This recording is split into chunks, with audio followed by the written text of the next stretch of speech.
नमस्कार। सदन दिन भर में आपका स्वागत है। मैं हूं मोहम्मद फातेह टीपू।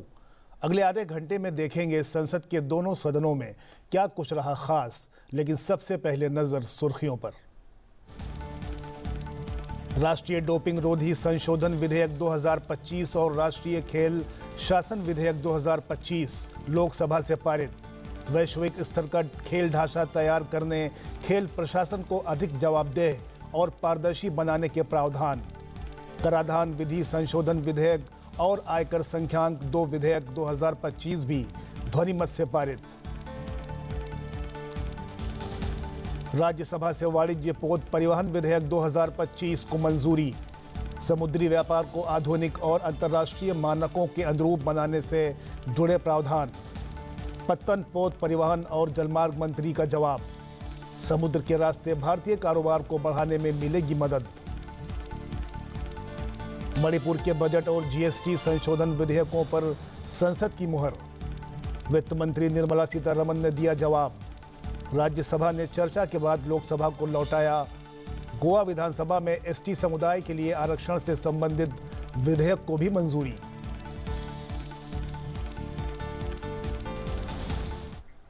सदन दिन भर में सबसे पहले बात राज्यसभा की कार्रवाई से जुड़ी खबरों की।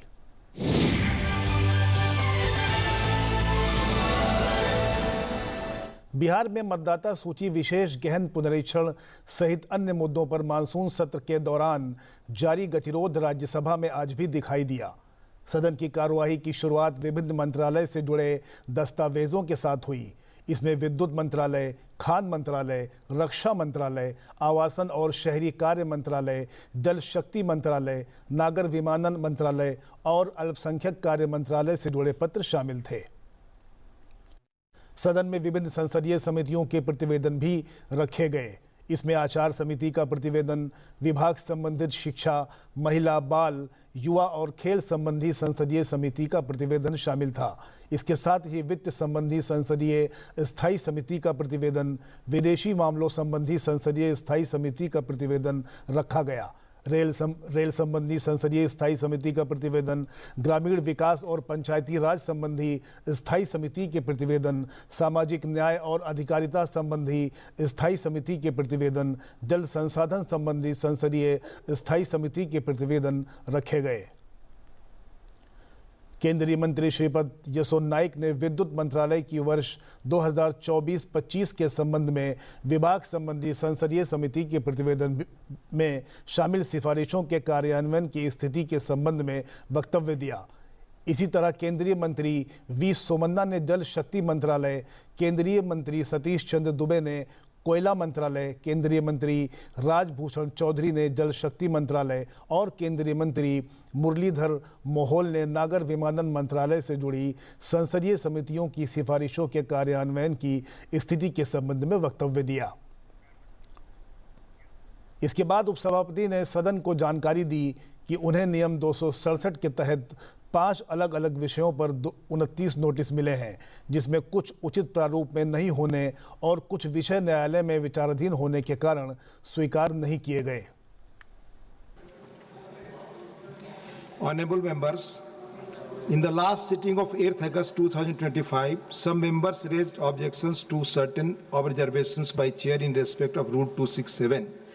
I wish to clarify that it was not intended to offend any honorable member. I leave it to the wisdom of honorable members to comply to the rules and directions imparted by the chair on this subject, and that the precious time of the House is not lost. I'm coming to 267.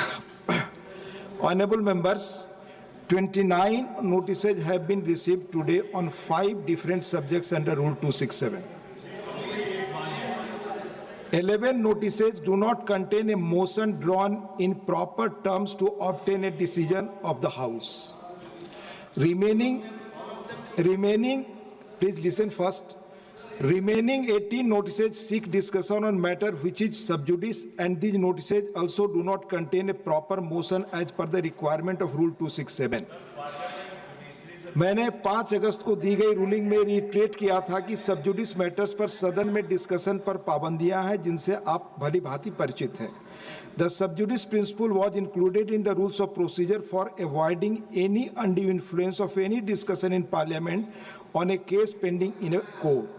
Rule 238(5) prohibits discussion on person in high authority except on a substantive motion. Additionally, there are precedents and relevant rulings to say that Rule 267 can be used to raise issues rarest of rare in nature. Since none of these notices received today are in adherence to the requirement of the rules as enunciated above, I am not admitting any of the notices. उपसभापति ने शून्यकाल की कार्यवाही शुरू करनी चाहिए, लेकिन विपक्षी सदस्य अपनी जगहों से उठकर आसन के पास आकर नारेबाजी करने लगे। उपसभापति ने अवरोध के कारण कार्यवाही का समय बर्बाद होने पर चिंता जताई। Now matters with permission. Please, honorable members, मैं आपको बताना चाहूंगा कि 0 आवर क्वेश्चन और मेंबर्स के आवर हैं। Till today, honorable members, during the current session, we had the opportunity to take up 210 start questions, 210 zero submissions, and 210 special mentions on various important issues so far. However, due to continuous disruptions, we have been able to take up only 14 start questions, 5 0-hour submissions, and 17 special mentions. Because of the disruptions, we have lost 62 hours and 25 minutes of this session so far. मैं आग्रह करूंगा 0 our चलने दे, please 0 our चलने दे। मैं आग्रह करूंगा माननीय सदस्यों की अपनी सीट पर जाएं और सदन को चलने दे, प्लीज। माननीय सदस्यगण, सदन में बैज पहनकर आना सदन के कामकाज की संस्कृति के अनुरूप नहीं। मैं रिक्वेस्ट करूंगा कि बैज हटाकर सदन में आए, प्लीज। आप सदन चलने दें। माननीय मेंबर्स को 0 आवर और क्वेश्चन आवर अवेल करने दें। आप जानते हैं ये दोनों ही बड़ी महत्वपूर्ण इंस्ट्रूमेंट्स है माननीय मेंबर्स के लिए, बहुत ही मान्य इंस्ट्रूमेंट है। आप नहीं चाहते कि इन पे डिस्कशन हो। The house stands adjourned to meet at 2 PM। Rajya Sabha ने आज मणिपुर से जुड़े विधेयकों को चर्चा के बाद लोकसभा को लौटा दिया। लोकसभा इन विधेयकों को पहले ही मंजूरी दे चुकी है। राज्यसभा में आज राष्ट्रपति शासन के तहत चल रहे मणिपुर राज्य के लिए वित्त वर्ष 2025-26 के बजट, मणिपुर विनियोग विधेयक संख्यांक 2 और मणिपुर GST संशोधन विधेयक 2025 पर एक साथ चर्चा हुई। कुछ सदस्यों ने विधेयकों को लेकर अपने विचार और सुझाव सदन में रखे। विपक्ष के गतिरोध के बीच हुई संक्षिप्त चर्चा का वित्त मंत्री निर्मला सीतारमण ने जवाब दिया। इसके बाद विधेयकों को ध्वनिमत से लोकसभा को लौटा दिया गया। Prime Minister Modi has ensured that Manipur's development does not suffer, but at the same time, the internally displaced people who are in the camps, some of them have gone back to their villages, many of them who are living in the camps should be given assistance, and that is why what we have provided for is worth mentioning. 2,898 crores for Manipur from Government of India is being factored in this budget. 2,898 crores. Of this amount, sir, 1,667 crores will be spent on capital account, which means assets will be created, jobs will be provided, and as a result, the state will have its economy revived. And 1,231 crores would be spent on revenue head. I would like to expand on this a bit. Additional allocation which is being given will support immediate requirements, such as the internally displaced persons rehabilitation will get 523 crores so that people in the camps can be rehabilitated. Second, security related expenditure will be 542 crores. Deployment of the CAPF, Central Armed Police Force, is another 500 crores. So I think it is very important that these are taken on board. More important is the fact that for long-term sustainability of Manipur's public finance, Government of India is allowing Manipur to prepay its high interest loans.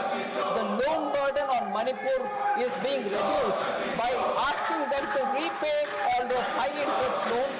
For that 633 crores is being provided, so that the state doesn't sit with heavy cost loans.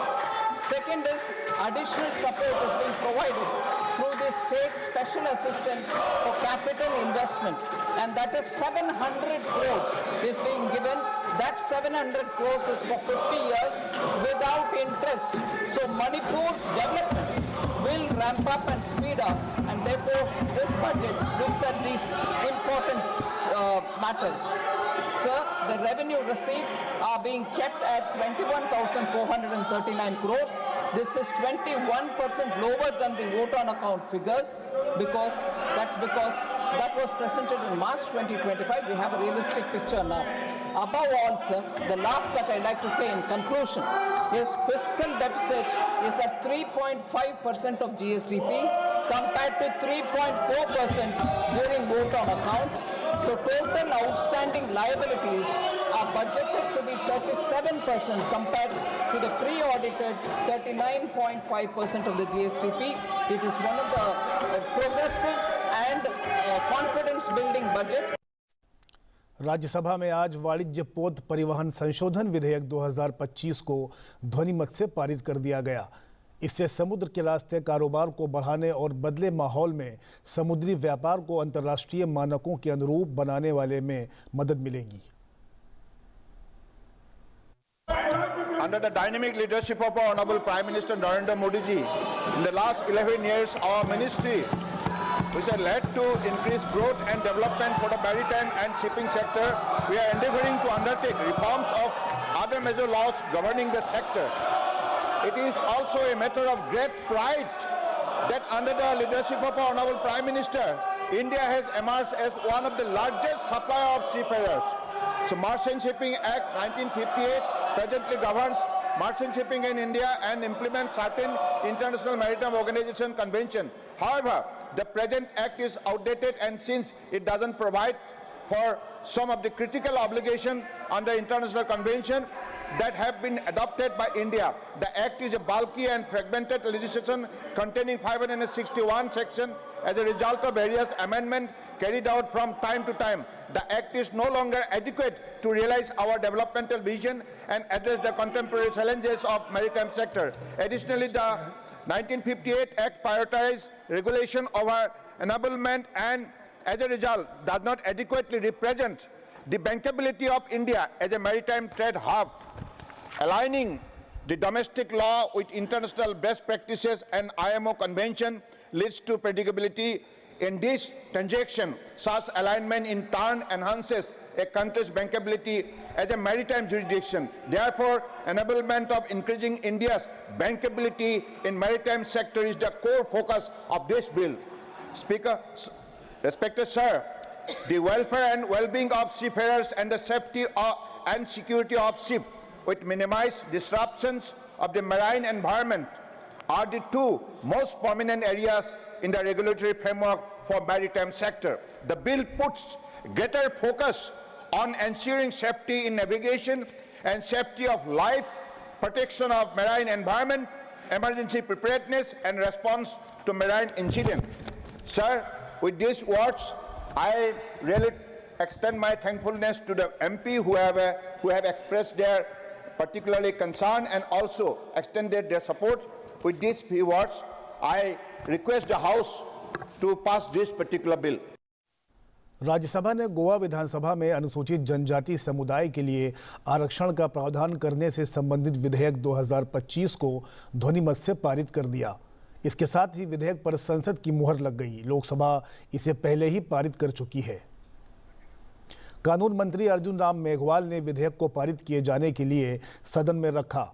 उन्होंने कहा कि गोवा राज्य में आज अनुसूचित जनजाति के लोगों की संख्या अनुसूचित जाति के लोगों से ज़्यादा है। उन्होंने कहा कि इस स्थिति के मद्देनज़र अनुसूचित जनजाति के लोगों के लिए राज्य विधानसभा सीट आरक्षित करने के प्रावधान वाला ये विधेयक लाया गया है। विधेयक पर हुई संक्षिप्त चर्चा के बाद विधेयक को मंजूरी दी गई। भारत देश का विश्व का सबसे बड़ा और जीवंत लोकतंत्र है। इस बिल पर माननीय 3 सदस्यों ने अभी विचार प्रकट किए, माननीय सदानंद तनावड़े और श्री सुभाष चंद्र बोस पिल्ली और निरंजन बिशी जी ने। कुछ विषय गोवा विधानसभा से संबंधित आए और कुछ इस बिल से संबंधित भी नहीं थे। जैसे मैंने कहा, हजारों वर्षों से सिंचित लोकतांत्रिक मूल्यों की प्रेरणा से विविधतापूर्ण ये देश आज लोकतंत्र की जननी के रूप में जाना जाता है। स्वतंत्र भारत में इसी लोकतांत्रिक व्यवस्था की बुनियाद को मजबूत करने के लिए सामाजिक, आर्थिक, राजनीतिक न्याय तथा स्वतंत्रता, समानता व बंधुत्व के मूल्यों को समाहित किया गया। इसी श्रृंखला में संविधान के अनुच्छेद 330 के अनुसार लोकसभा में और अनुच्छेद 332 के अनुसार राज्यों की विधानसभाओं में SC/ST वर्ग के लिए जनसंख्या के अनुपात के आधार पर प्रतिनिधित्व देने का प्रावधान किया गया। लेकिन गोवा में एक विशेष स्थिति उत्पन्न हुई। गोवा विधानसभा में 40 सीटें हैं, एक सीट अनुसूचित जाति के लिए आरक्षित है, उनकी संख्या 25,494, लेकिन ST के लिए एक भी सीट आरक्षित नहीं, क्योंकि 2001 की जनसंख्या के अनुसार उनकी जनसंख्या 566 रिकॉर्ड की गई। लेकिन 2003 में एक विशेष परिस्थिति उत्पन्न हुई। 3 में गोवा राज्य की अनुसूचित जनजातियों की सूची में 3 नए समुदाय कुणबी, गावड़ा और वेलिप को शामिल कर लिया। जब शामिल किया और 2011 में जब जनगणना हुई तो ST समुदाय की जनसंख्या 1,94,275 हो गई। तो ऐसी परिस्थिति में हम ये बिल लेकर के आए हैं जिससे जो 40 विधानसभा की सीटें हैं गोवा विधानसभा में, उसमें अनुसूचित जनजाति के समुदाय का प्रतिनिधित्व से वंचित नहीं हो, वो उनको भी प्रतिनिधित्व मिले, क्योंकि नरेंद्र मोदी जी की सरकार का मूल मंत्र है सबका साथ, सबका विकास, सबका प्रयास और सबका विश्वास। तो अनुसूचित जनजाति के लोग जो गोवा में बड़ी संख्या में हैं और उनको प्रतिनिधित्व तो नहीं मिल रहा था, इसलिए मैं ये बिल लेकर के आया हूं। आपसे अनुरोध है कि इसको सर्वसम्मति से पास करें। धन्यवाद। सदन दिन भर में अब बात लोकसभा की कार्यवाही से जुड़ी खबरों की।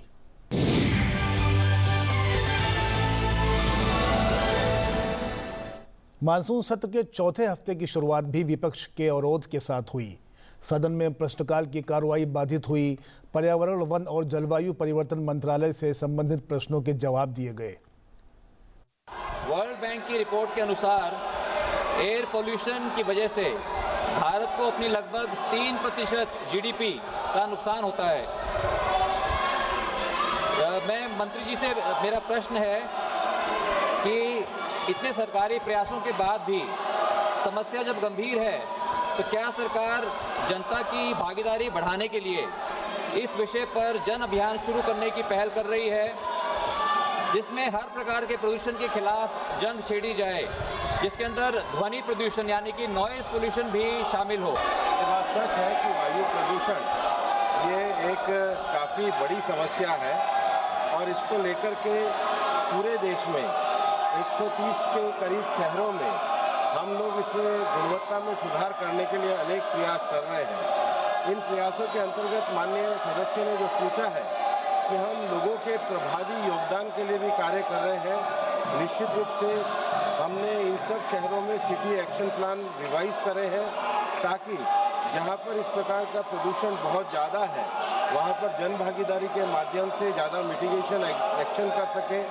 उसके साथ ही साथ हम लोग मिशन लाइफ की जो एक्टिविटी है, मिशन लाइफ की एक्टिविटी के अंतर्गत save water, save food, save energy के साथ साथ solid waste management, e waste management, ban of single use plastic और सबसे बड़ी बात है हेल्दी लाइफ स्टाइल, इसके भी प्रचार प्रसार के लिए कार्य कर रहे हैं। उसके साथ ही साथ हम वर्ष में 1 सप्ताह विशेष रूप से वायु प्रदूषण के प्रति लोगों में जागरूकता के लिए भी कार्यक्रम कर रहे हैं। हम उन म्यूनिसिपैलिटियों को विशेष प्रोत्साहन पुरस्कार भी दे रहे हैं जो जन भागीदारी के माध्यम से पॉल्यूशन के जो विभिन्न आयाम हैं, चाहे व्हीकल पॉल्यूशन हो, चाहे इंडस्ट्रियल पॉल्यूशन हो, चाहे डस्ट पॉल्यूशन हो, उस पर जो नवाचार कर रहे हैं उनको भी प्रोत्साहन देने का काम करते हैं। एनकैप के अंतर्गत जहां पर सिटीज़ में वायु प्रदूषण को रोकने के लिए स्टेप बाय अरेंजमेंट है, उसके लिए भी फंडिंग करने का काम हम इस कार्यक्रम के अंतर्गत करते हैं। गतिरोध के दौरान कुछ और प्रश्न भी पूछे गए। लोकसभा अध्यक्ष ने कहा कि विपक्षी सदस्य सुनियोजित तरीके से कार्रवाई में बाधा डाल रहे हैं। शोर शराबे के बीच सदन की कार्यवाही दोपहर 2 बजे तक स्थगित कर दी गई। माननीय सदस्यगण, आपको 14 दिन हो गए सदन को नियोजित तरीके से आप बाधित कर रहे हैं। 14 दिन से आप सदन को नहीं चलने दे रहे। ये लोकतंत्र की परंपराओं के अनुरूप नहीं है।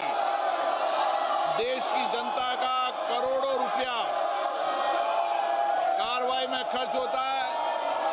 आपको जनता ने यहाँ प्रश्न पूछने, मुद्दे उठाने के लिए भेजा है, उनकी अपेक्षाएं, आकांक्षाओं के लिए भेजा है, उनकी कठिनाई और चुनौतियों के लिए भेजा है। लेकिन आप सदन में नियोजित तरीके से शोरगुल करना, हंगामा करना, तख्तियां लहराना, ये संसदीय परंपराओं के अनुरूप नहीं है।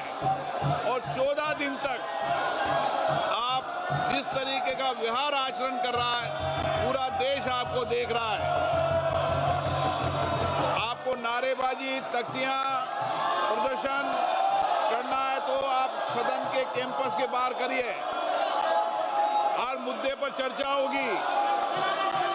सदन चर्चा, संवाद के लिए महत्वपूर्ण विधेयकों पर भी चर्चा होगी। आप जाकर बैठिए। सदन नहीं चलना देना चाहते आप? देश की जनता ये सब देख रही है। मैं पुनः आपसे आग्रह कर रहा हूं कि सदन की कार्रवाई को चलने दें। मैं सभी माननीय सदस्यों को हर विषय पर पर्याप्त अवसर, पर्याप्त समय दूंगा। प्लीज बैठिए। सदन की कार्रवाई आज 2 बजे तक के लिए स्थगित की जाती है। दोपहर 2 बजे सदन की कार्रवाई शुरू होने पर विभिन्न मंत्रालयों से जुड़े महत्वपूर्ण दस्तावेज सदन के पटल पर रखे गए। इन पत्रों में शिक्षा मंत्रालय, वित्त मंत्रालय, पर्यावरण, वन और जलवायु परिवर्तन मंत्रालय के दस्तावेज शामिल थे। इसके बाद लोकसभा में विभिन्न संसदीय समितियों के प्रतिवेदन सभा के पटल पर रखे गए। इसमें विदेश मामलों संबंधी स्थायी समिति, वित्त संबंधी स्थायी समिति, रेलवे संबंधी स्थायी समिति, जल संसाधन संबंधी स्थायी समिति के प्रतिवेदन शामिल थे। इसके साथ ही ग्रामीण विकास और पंचायती राज संबंधी स्थायी समिति, सामाजिक न्याय और अधिकारिता संबंधी स्थायी समिति, शिक्षा, महिला, बाल, युवा और खेल संबंधी संसदीय स्थायी समिति के प्रतिवेदन शामिल थे। इसके अलावा कई मंत्रियों की ओर से सदन में वक्तव्य दिया गया। इसमें संसदीय कार्य मंत्री अर्जुन राम मेघवाल, वित्त राज्य मंत्री पंकज चौधरी और हर्ष मल्होत्रा शामिल थे। लोकसभा में विपक्षी दलों के अवरोध के बीच कराधान विधि संशोधन विधेयक 2025 और आयकर संख्यांक 2 विधेयक 2025 ध्वनिमत से पारित हो गए। 2 बार के स्थगन के बाद शाम 4 बजे सदन की कार्रवाई शुरू होते ही पीठासीन सभापति ने वित्त मंत्री निर्मला सीतारमण से विधेयकों को पारित कराने का प्रस्ताव रखने को कहा, जिसके बाद विधेयक ध्वनिमत से पारित कर दिया गया।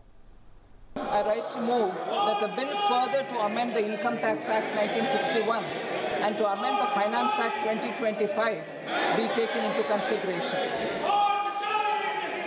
प्रश्न यह है कि विधेयक पर विचार किया जाए। जो सदस्य इसके पक्ष में वो हाँ कहें, जो सदस्य विरोध में है वो ना कहें। मेरे विचार में निर्णय हाँ वालों के पक्ष में हुआ, हाँ वालों के पक्ष में हुआ। विधेयक पर विचार करने हेतु प्रस्ताव को स्वीकृत किया गया। मंत्री जी अब यह प्रस्ताव करें कि विधेयक को पारित किया जाए। Madam, with your permission, I rise to move that the bill be passed. प्रश्न यह है कि विधेयक को पारित किया जाए। जो सदस्य इसके पक्ष में वो हाँ कहें, जो सदस्य इसके विरोध में वे ना कहें। मेरे विचार में निर्णय हाँ वालों के पक्ष में हुआ, हाँ वालों के पक्ष में हुआ। प्रस्ताव स्वीकृत हुआ, विधेयक पारित हुआ। लोकसभा ने खेलों और खिलाड़ियों से संबंधित 2 विधेयक पारित कर दिए। देश में वैश्विक स्तर का खेल ढांचा तैयार करने, खेल प्रशासन को अधिक जवाबदेह और पारदर्शी बनाने के लिए राष्ट्रीय खेल शासन विधेयक 2025 को लोकसभा से पारित कर दिया गया। इसके साथ ही राष्ट्रीय डोपिंग रोधी संशोधन विधेयक 2025 को मंजूरी दे दी गई। खेल मंत्री मनसुख मांडविया ने विधेयक पर चर्चा का जवाब दिया। आज़ादी के बाद स्पोर्ट्स सेक्टर पर जितना ध्यान देना चाहिए इतना ध्यान नहीं दिया गया और इतना बड़ा देश ओलंपिक्स गेम्स में या तो इंटरनेशनल प्लेटफॉर्म पर इंटरनेशनल टूर्नामेंट में हम अच्छा परफॉर्मेंस नहीं कर पाए। स्पीकर सर, मुझे बताते हुए खुशी हो रही है कि प्रधानमंत्री मोदी जी ने 2014 से स्पोर्ट्स सेक्टर में रिफॉर्म चालू करा, बदलाव चालू करा, और ये बदलाव की सीक्वेंस का एक part means sports governance bill है। प्रधानमंत्री जी ने देश में स्पोर्ट्स के लिए एक इकोसिस्टम तैयार हो, उसके लिए खेलो इंडिया की मूवमेंट चालू करी, फिट इंडिया की मूवमेंट चालू करी। आज देश में 1000 से अधिक डिस्ट्रिक्ट लेवल पर, एक डिस्ट्रिक्ट में 1 से अधिक स्थानों पर खेलो इंडिया सेंटर खुला हुआ है। वहाँ युवाओं को ट्रेनिंग मिल रही है, एथलीट को ट्रेनिंग मिल रही है, और एथलीट अच्छी तरह से अपना परफॉर्मेंस करते आगे बढ़ रहे हैं। वैसे ही जो खिलाड़ी हमारे स्पोर्ट्स में अच्छा परफॉर्मेंस करता है, उसके लिए खर्च की व्यवस्था करना, उसके लिए अच्छी ट्रेनिंग मिले, उसके लिए नेशनल इंटरनेशनल खेलने के लिए अपॉर्चुनिटी मिले, उसको अच्छा कोच मिले, उसको अच्छा एक्सपोजर मिले, इसलिए टारगेटेड ओलंपिक पोडियम स्किल का भी व्यवस्था करी है, ताकि हम अच्छे से अच्छे स्पोर्ट्समैन तैयार कर सके। यही सीक्वेंस का एक तीसरा पार्ट खेलो भारत नीति। आपने देखा होगा लास्ट 1 महीने पहले खेलो भारत नीति लॉन्च करी गई, कैबिनेट ने पारित करी। सारे देश में जो स्पोर्ट्स फेटर्निटी के साथ जुड़े हुए लोगों ने उसकी प्रशंसा करी, और खेलो भारत नीति के तहत हम 10 साल और 25 साल, यानी कि जब हम विकसित भारत बनने की दिशा में आगे बढ़ रहे, तब 25 साल तक हमारे देश के खेलों को कैसे आगे बढ़ाया जाएगा, स्पोर्ट्स साइंस को कैसे आगे बढ़ाया जाएगा, मेडल टैली को कैसे आगे बढ़ाया जाएगा, उसके लिए इकोसिस्टम कैसे होगी, इस विषय पर एक विजन डॉक्यूमेंट के रूप में खेलो भारत नीति आज सारे देश में उसकी बहुत अच्छी सराहना हो रही है। यही सीक्वेंस का एक पार्ट है sports governance bill. Sports governance bill के लिए कई बार प्रयास करा गया, भूतकाल में भी प्रयास हुआ, और अभी वर्तमान समय में मोदी जी ने अच्छी बात कही है कि हमें इंटरनेशनल स्टैंडर्ड का, वर्ल्ड क्लास, बेस्ट एक्सलेंस के साथ हमारी तैयारी होनी चाहिए।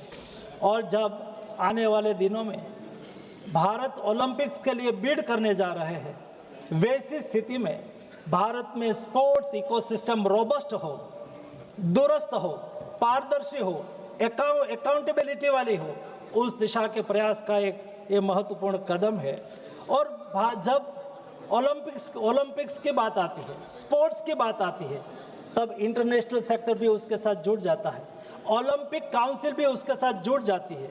ओलंपिक चार्टर के मुताबिक देश में भी हमारी रीति नीति कार्यप्रणाली बने, ये बहुत आवश्यक होता है, और इसलिए ओलंपिक चार्टर को अलाइन करना वो भी हमारे लिए ज़रूरी होता है। वर्तमान समय में मोदी गवर्नमेंट है, मोदी जी की इच्छा शक्ति के आधार पर मोदी जी ने तय करा कि रिफॉर्म सीक्वेंस में आना चाहिए।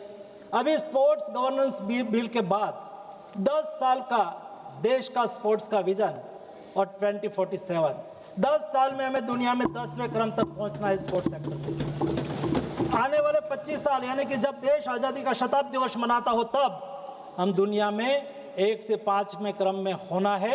और ये लक्ष्य को हासिल करने के लिए इस सीक्वेंस रिफॉर्म के पार्ट के रूप में ये बिल आज आपके सामने लाया गया है।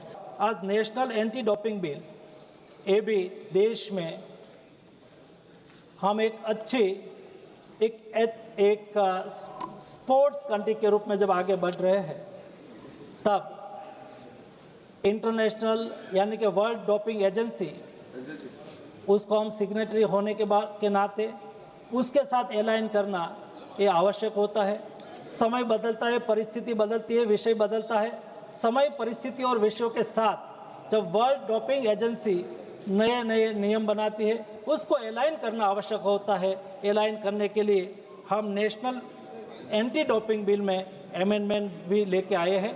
दोनों बिल पर सदन विचार करे और उसको पारित करे, यही अपेक्षा है। हमारे देश के स्पोर्ट्स इकोसिस्टम में ये बिल बहुत महत्वपूर्ण और मायना रखेगा। वैसे ही स्पीकर साहब, एंटी डोपिंग बिल भी इतना ही महत्वपूर्ण बिल है। एंटी डोपिंग अमेंडमेंट बिल में जो वर्ल्ड डोपिंग एजेंसी है, उन्होंने 2-3 रिफॉर्म सजेस्ट करा है। ये रिफॉर्म के मुताबिक हमारे देश में डोपिंग कम हो और देश इंटरनेशनल स्टैंडर्ड की और इंटरनेशनल रूल्स रेगुलेशन के टाइप एंटी डोपिंग मूवमेंट को सपोर्ट करे और एक पारदर्शिता के साथ, स्वायत्तता के साथ नेशनल डोपिंग एजेंसी काम कर पाए। ये 2 विषय पर हमने अमेंडमेंट लाए हैं। ये दोनों अमेंडमेंट से हमारे देश में एक अच्छी एंटी डोपिंग मूवमेंट को बढ़ावा मिलेगा। हमारे विशेष कार्यक्रम सडन दिन भर में आज इतना ही। आप देखते रहिए संसद टीवी। नमस्कार।